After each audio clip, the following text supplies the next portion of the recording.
Bismillah walhamdulillah wassalatu wassalamu ala rasulillah wa ala alihi wa sahbihi wa mawala. Ashhadu an la ilaha illallah wahdahu la sharika lah wa ashhadu anna Muhammadan abduhu wa rasuluh. Allahumma salli wa sallim wa barik ala nabiyyina Muhammad wa ala alihi wa sahbihi ajma'in, amma ba'd. Ikhwani fid din, rahimani wa rahimakumullah. Pada pertemuan yang terakhir kali tadi, kita telah memasuki permasalahan aqidah ahli sunnah wal jamaah terhadap para sahabat Rasulullah sallallahu alaihi wasallam. Ahlu sunnah wal jamaah senantiasa menghormati para sahabat Nabi radhiyallahu anhum ajma'in, memuliakan mereka dan menjadikan mereka sebagai teladan dalam kehidupan ini. Bahkan tidaklah memahami Al-Quranul Karim dan memahami hadis-hadis Rasulullah sallallahu alaihi wasallam melainkan dengan pemahaman para sahabat radhiyallahu alaihim ajma'in. Sebagaimana pula kita telah mengetahui bahwa Ahlus Sunnah wal Jamaah berusaha untuk menjaga lisan mereka dari mencela para sahabat Rasulullah sallallahu alaihi wasallam atau salah seorang dari para sahabat, menjaga kalbu mereka dari penyakit dengki, penyakit iri yang merupakan salah satu dari penyakit hati terhadap para sahabat Rasulullah sallallahu alaihi wasallam. Ahlus sunnah wal jamaah senantiasa mendoakan para sahabat agar senantiasa mendapatkan rahmah dan ridha dari Allah Subhanahu wa taala. Sebaliknya ahlul bid'ah wal ahwa dari kalangan Syiah Rafidhah dan juga dari kalangan Khawarij yang mereka sangat memusuhi para sahabat Rasul sallallahu alaihi wasallam dari kalangan Ahlul Bait, dari keluarga Rasul sallallahu alaihi wasallam, jalan yang mereka tempuh semuanya adalah ad-dhalal, jalan kesesatan yang jauh dari ridha Allah Subhanahu wa taala, jauh dari jalan yang dibimbingkan oleh Rasulullah sallallahu alaihi wasallam. Ikhwani fid din, rahimani wa rahimakumullah. Kemudian Al-Imam Al-Humaidi rahimahullahu ta'ala berkata, وَلَيْسَ لَهُ فِي الْفَيْءِ حَقٌّ أخبرنا بذلك غير واحد عن مالك بن أنس أنه قال قسم الله تعالى الفيء فقال للفقراء المهاجرين الذين أخرجوا من ديارهم وأموالهم يبتغون فضلا من الله ورضوانا وينصرون الله ورسوله أولئك هم الصادقون ثم قال والذين جاءوا من بعدهم يقولون ربنا اغفر لنا ولإخواننا الذين سبقونا بالإيمان ولا تجعل في قلوبنا غلا للذين آمنوا ربنا إنك رؤوف رحيم فمن لم يقل هذا لهم فليس ممن جعل له الفيء. قوله رحمه الله تعالى وليس له في الفيء حق, dan tidak ada baginya, bagi seorang yang mencela para sahabat, yang merendahkan mereka, apalagi yang mengkafirkan mereka. Fil fai'i haqqun, terkait dengan harta fai', haqqun, tidak ada hak untuk mendapatkannya. Al-fai' dalam istilah syariat dalam agama Islam maksudnya adalah harta yang didapat dari orang-orang kafir tanpa terjadi pertempuran. Kalau terjadi pertempuran, maka harta orang-orang kafir itu disebut dengan ghanimah. Sedangkan yang tidak terjadi pertempuran, maka disebut dengan fai'.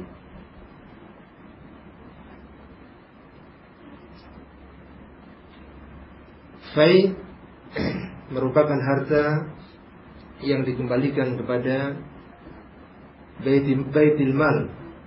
baitul mal kaum muslimin. Yang mengaturnya adalah waliul amr dari kaum muslimin untuk dibagikan kepada orang-orang yang berhak mendapatkannya. Nah, seorang yang mencela para sahabat ridwanullah alaihim ajma'in, yang menghinakan mereka, yang merendahkan mereka, yang membenci mereka, tidak ada hak untuk mendapatkan harta fai' tersebut. Walaupun bila ditinjau dari kriteria yang lain, sebagai seorang yang miskin, seorang fakir, atau ibnu sabil, atau yang semisalnya, dari sisi itu sebetulnya berhak mendapatkan. Namun ketika mencela sahabat Rasul sallallahu alaihi wasallam, merendahkan mereka, membenci mereka, maka tidak lagi berhak untuk mendapatkan harta fai'. Apa dasarnya? Dasar yang dibawakan oleh Al-Imam Al-Humaydi rahimahullahu ta'ala adalah keterangan dari ulama salaf. Di antaranya adalah Al-Imam Malik bin Anas rahimahullahu ta'ala.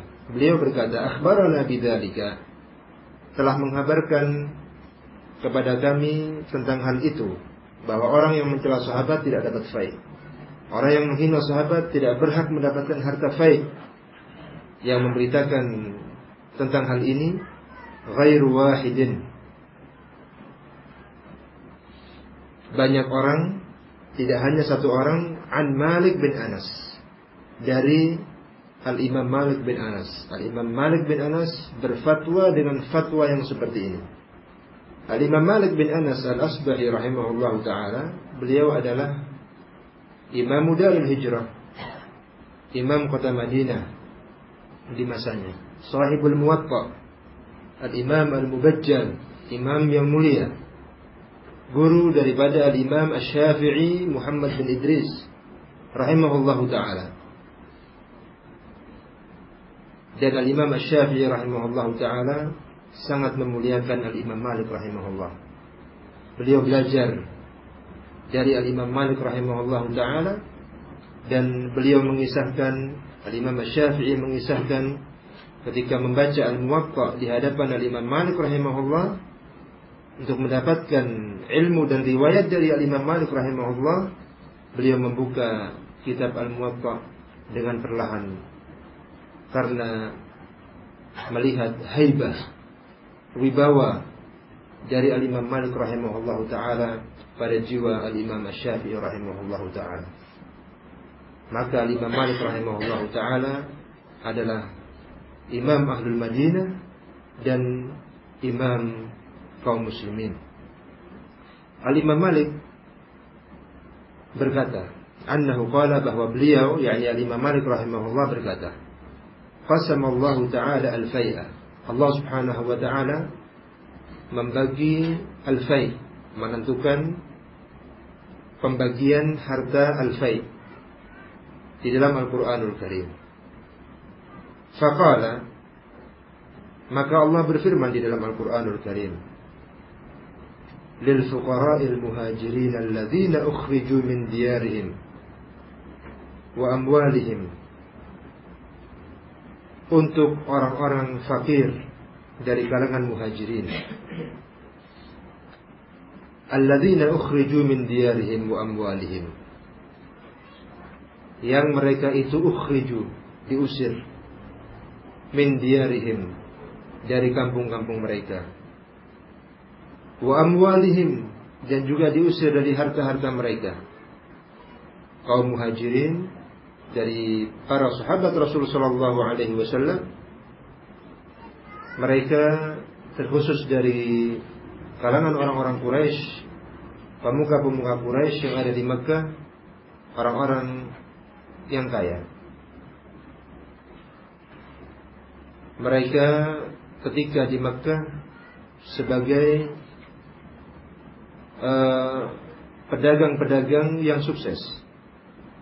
Sebagian mereka tentunya sahabat Abu Bakar, sahabat Abdurrahman bin Auf, sahabat Utsman bin Affan, dan yang semisal dengan itu,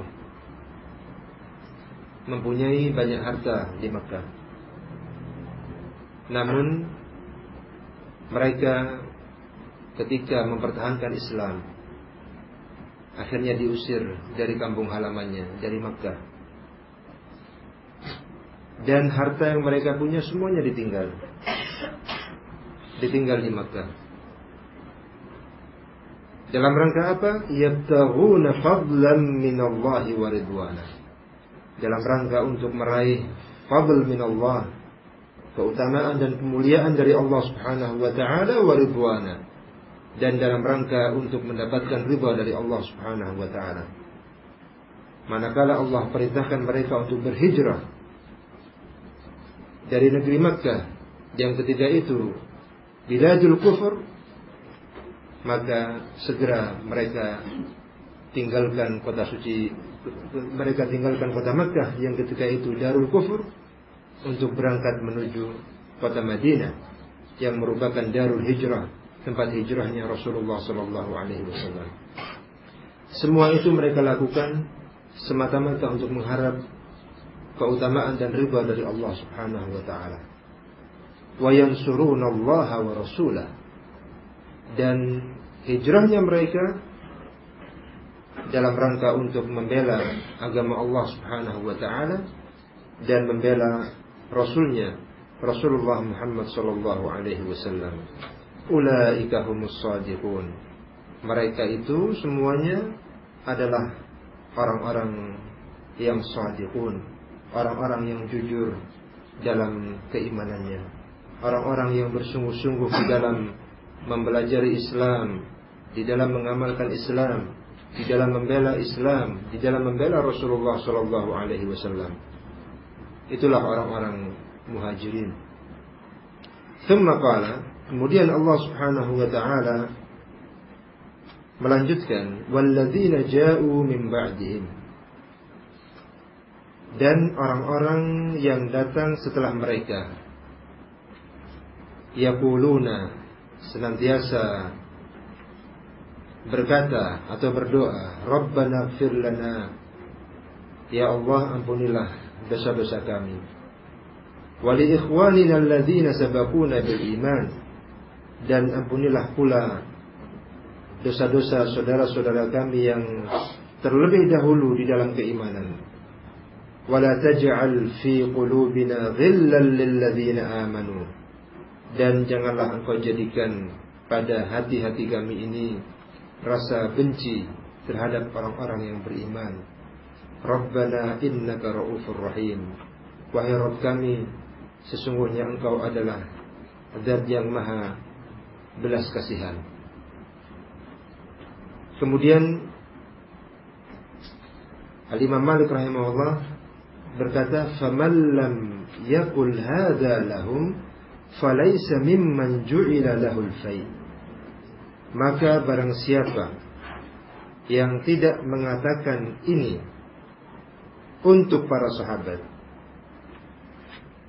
tidak mau bertarahum kepada para sahabat, tidak mau mendoakan kebaikan untuk para sahabat, yang mereka adalah orang-orang yang terlebih dahulu di atas keimanan daripada kita, falaisa mimman ju'ila lahul fai', maka dia tidak termasuk orang yang berhak untuk mendapatkan fai'. Dari sini, ikhwani fiddin rahimani wa rahimakumullah, kita mengetahui bahwa persoalan sikap terhadap para sahabat ridwanullah alaihim ajma'in merupakan aslun min usul sunnah, aslun min usul ahli sunnah wal jamaah. Tidak boleh hal ini dianggap ringan, bahkan hal ini harus benar-benar diperhatikan. Jangan sampai kita termasuk orang-orang yang dimurkai oleh Allah Subhanahu wa ta'ala karena tidak bersikap yang baik terhadap para sahabat ridwanullah alaihim ajma'in. Perlu diketahui bahwa hubbus sahabah minal iman, hubbul muhajirin wal ansar minal iman. Oleh karena itu, siapapun dari kita hendaknya berusaha menjadikan hati-hati kita ini dipenuhi dengan kecintaan terhadap para sahabat ridwanullah alaihim ajma'in. Kita lihat a'immatus sunnah di dalam kitab-kitab hadis mereka, tidak sedikit yang menyebutkan keutamaan-keutamaan para sahabat. Al-Imam Al-Bukhari rahimahullah, Al-Imam Muslim rahimahullah ta'ala, dan yang lainnya menyebutkan bab-bab khusus atau kumpulan-kumpulan hadis tertentu di dalam kitab sahih tersebut yang berisikan manaqib, yang merupakan jamak dari manqabah, kemuliaan-kemuliaan dari para sahabat Rasulullah sallallahu alaihi wasallam. Baik manaqib al-muhajirin, juga manaqib al-ansar, bahkan manaqib sebagian dari para sahabat satu demi satu disebutkan di dalam kitab-kitab hadis tersebut. Di antaranya adalah dalam rangka untuk memberikan pencerahan terhadap kaum muslimin dengan hujjah wal bayan yang berasal dari hadis-hadis Rasul sallallahu alaihi wasallam, bahwa para sahabat Rasulullah sallallahu alaihi wasallam adalah orang-orang yang paling mulia dari umat Rasulullah sallallahu alaihi wasallam, orang-orang yang harus benar-benar dijadikan suri tauladan dalam hidup ini. Ikhwani fiddin rahimani wa rahimakumullah, itulah sekiranya pembahasan yang berkaitan dengan aslun min usul ahli sunnati wal jamaah terhadap para sahabat Rasulullah sallallahu alaihi wasallam.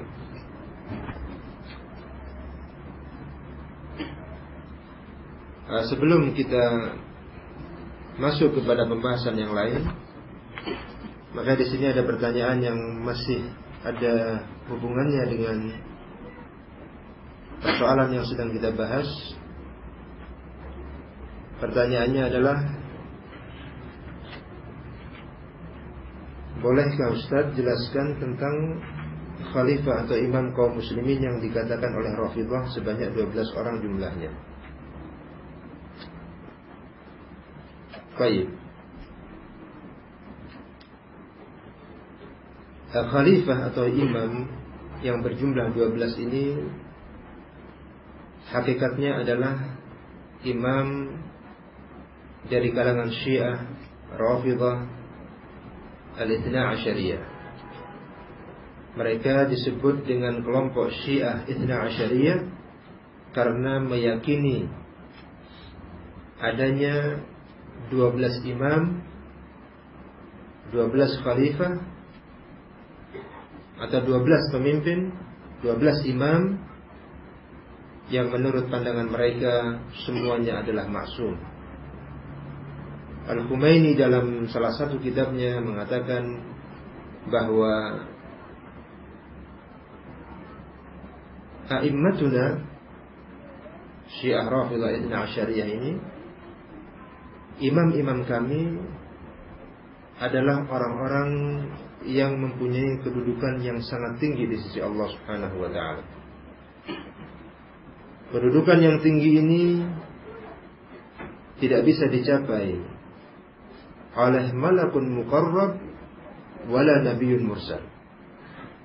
Tidak bisa dicapai oleh oleh malaikat yang paling dekat sekalipun dengan Allah Subhanahu wa taala, dan tidak bisa dicapai oleh seorang rasul yang diutus oleh Allah Subhanahu wa taala.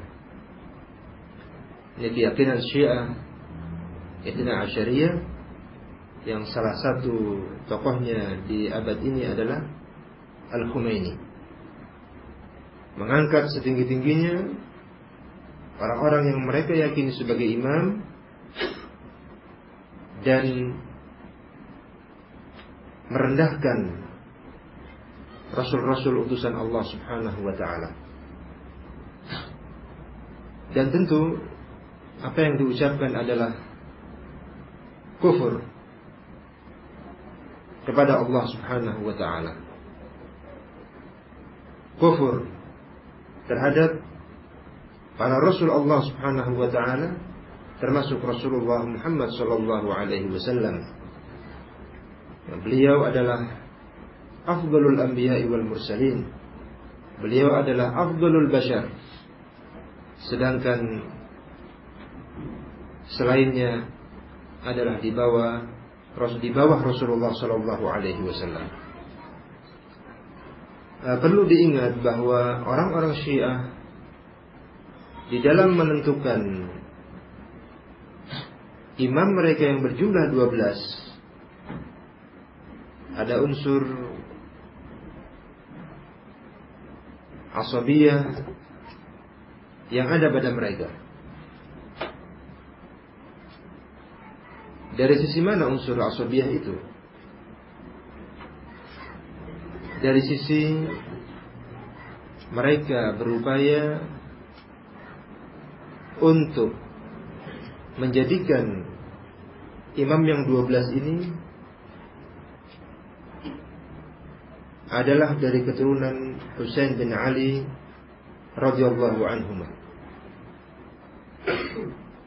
Tidak diberi bagian sedikit pun keturunan Hasan bin Ali radhiyallahu anhuma.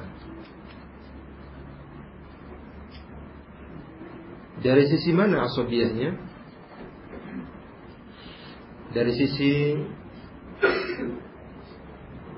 bahwa Husain bin Ali radhiyallahu anhuma adalah salah seorang pemuda Quraisy yang beliau adalah cucu Rasul sallallahu alaihi wasallam yang dinikahkan oleh Khalifah Umar bin Khattab radhiyallahu anhu dengan salah satu putri Yazdajir, raja Persia yang ketika itu ditaklukkan oleh kaum muslimin. Di masa Khalifah Umar bin Khattab radhiyallahu anhu, dua kerajaan besar dunia runtuh di bawah pasukan kaum muslimin. Yang terlebih dahulu adalah kerajaan Romawi, runtuh dalam pertempuran Yarmuk. Berikutnya kerajaan Persia runtuh dalam beberapa pertempuran, di antaranya adalah pertempuran Al-Qadisiyah dengan panglima perang sahabat Sa'ad bin Abi Waqqas radhiyallahu anhu. Ketika kerajaan Persia runtuh di masa kekhalifahan Umar bin Khattab radhiyallahu anhu, maka keluarga kerajaan Persia menjadi tawanan. Di antara tawanan itu adalah 3 putri Raja Persia. 3 putri Raja Persia yang dibawa ke Madinah sebagai tawanan perang. Maka Khalifah Umar bin Khattab radhiyallahu anhu melihat bahwa 3 putri ini adalah wanita yang dihormati dan disegani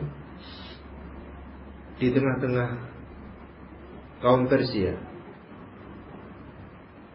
Maka Khalifah Umar bin Khattab radhiyallahu anhu memberikan 3 putri itu kepada 3 pemuda kaum muslimin yang juga terhormat dan disegani di tengah-tengah kaum muslimin. Salah satu dari mereka dinikahkan dengan putra sahabat Abu Bakar As-Siddiq yang bernama Muhammad bin Abi Bakar As-Siddiq radhiyallahu anhu. Dari pernikahan itu lahirlah Al-Qasim bin Muhammad, salah seorang imam min a'immatit tabi'in di Madinah, salah seorang dari al-fuqaha as-sab'ah ahli fiqh di kota Madinah di masa tabi'in. Al-Qasim bin Muhammad bin Abi Bakar. Yang kedua dinikahkan dengan putra Khalifah Umar bin Khattab, yaitu sahabat Abdullah bin Umar. Dari pernikahan itu lahirlah Salim bin Abdullah bin Umar, yang menurut salah satu pendapat juga termasuk dari al-fuqaha as-sab'ah di kota Madinah. Sedangkan yang satu lagi dinikahkan dengan Husain bin Ali bin Abi Thalib, yang dari pernikahan itu lahirlah Ali bin Husain, Ali ibn Husain bin Ali bin Abi Thalib, yang dikenal dengan sebutan Ali Zainal Abidin, putra Al-Husain bin Ali bin Abi Thalib. Nah, orang-orang Rafidhah, orang-orang Syiah, kemunculan mereka khususnya yang dari kalangan Persia, mereka sangat berupaya untuk menjadikan imam-imam itu dari keturunan Al-Husain bin Ali, dari keturunan Ali bin Husain bin Ali bin Abi Thalib. Kita lihat 12 imam menurut pandangan orang-orang Syiah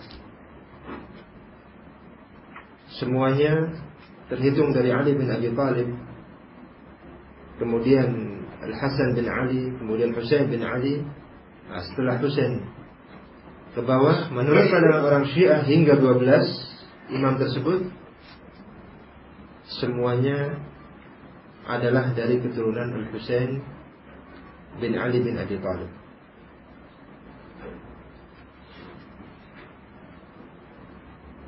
Tidak disisakan selain dari jalur ini. Padahal Ahlus Sunnah wal Jamaah ketika berbicara tentang Al-Mahdi Al-Muntazar, Imam Mahdi yang disebutkan dalam banyak hadis oleh Rasulullah SAW, maka Ahlus Sunnah wal Jamaah berkeyakinan berdasarkan riwayat-riwayat sahihah yang datang dari Rasulullah SAW, Al-Imam Mahdi yang kemunculannya termasuk dari salah satu asyratus sa'ah al-kubra, tanda di antara tanda-tanda hari kiamat yang besar, adalah dari keturunan Al-Hasan bin Ali bin Abi Thalib, bukan dari keturunan Al-Husain bin Ali bin Abi Thalib. Nah, orang-orang Syiah menjadikan Al-Mahdi Al-Muntazar sebagai imam mereka yang 12, imam mereka yang ke-12. Di sisi lain Ahlus Sunnah wal Jamaah tidak menghitung imam yang 12 itu dalam artian sebagaimana keyakinan orang Syiah, tidak. Tetapi permasalahannya adalah terkait dengan Al-Imam Mahdi. Orang Syiah menyatakan bahwa Imam Mahdi yang ada itu adalah keturunan Al-Husain bin Ali bin Abi Thalib. Syekhul Islam Ibnu Taimiyah rahimahullah menjelaskan bahwa di antara rahasia berdasarkan istiqra' beliau, telaah penelitian beliau, bahwa Al-Imam Mahdi di akhir zaman merupakan keturunan Al-Hasan bin Ali radhiyallahu anhuma, yaitu dikarenakan Al-Hasan bin Ali radhiyallahu anhuma rela bersabar untuk menyerahkan kepemimpinan kaum muslimin kepada sahabat Muawiyah bin Abi Sufyan dalam rangka habnan lidima'il muslimin, dalam rangka untuk menjaga persatuan kaum muslimin dan agar tidak terjadi pertumpahan darah di antara kaum muslimin.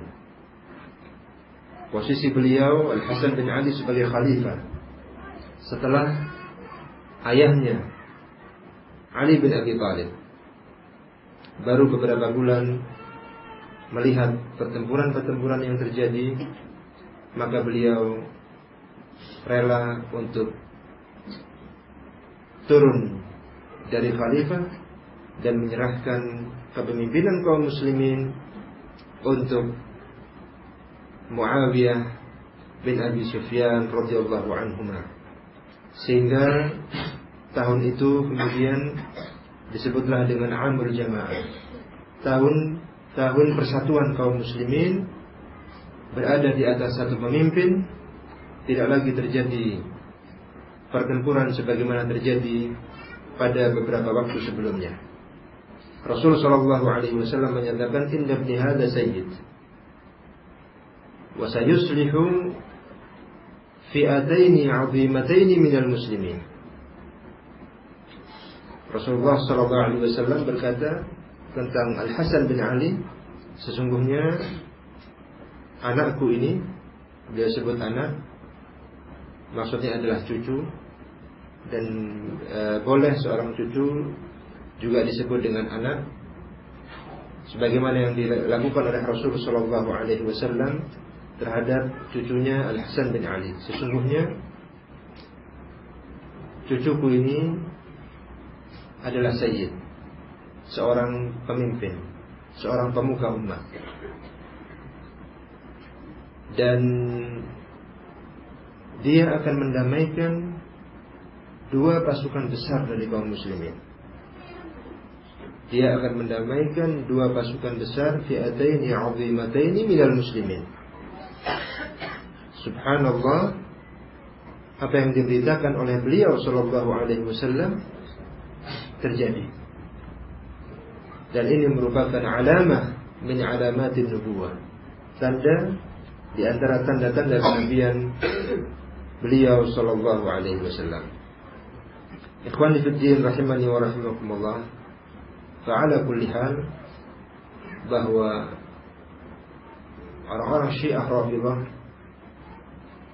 Itsna Asyariyah, mereka adalah orang-orang yang beragama dengan memerangi kaum muslimin, beragama dengan menghancurkan Islam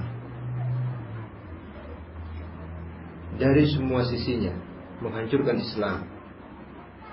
Kitab suci Al-Quran yang merupakan asas di antara asas umat Islam dirobohkan oleh mereka, dikatakan sebagai Quran yang palsu. Berikutnya Rasulullah SAW mereka jatuhkan dalam rangka untuk menghancurkan sunnah Rasulullah SAW, menghancurkan apa yang diwariskan dari Rasulullah SAW dengan cara mencela, mengkafirkan para sahabat dan istri Rasulullah SAW. Yang ketiga, mereka hancurkan para sahabat Rasulullah SAW karena mereka adalah orang-orang yang menyampaikan kepada kita Al-Quran dan menyampaikan kepada kita hadis-hadis Rasulullah SAW. Berarti ketika tiga pilar yang kokoh untuk umat Islam ini dihancurkan, maka habislah Islam. Dari sini tidak sedikit dari para ulama Islam yang mengatakan bahwa mereka adalah kafir. Syiah Rafidhah, mereka adalah kafir. Dan itulah keyakinan yang benar terkait dengan orang-orang Syiah Rafidhah. Semoga Allah Subhanahu wa taala memberikan balasan yang setimpal terhadap mereka, dan semoga Allah Subhanahu wa taala menjauhkan kaum muslimin dari kejelekan dan kejahatan mereka semua. Amin ya rabbal alamin. Wassallallahu ala nabiyyina Muhammad wa ala alihi wa sahbihi wa sallam, walhamdulillahi rabbil alamin.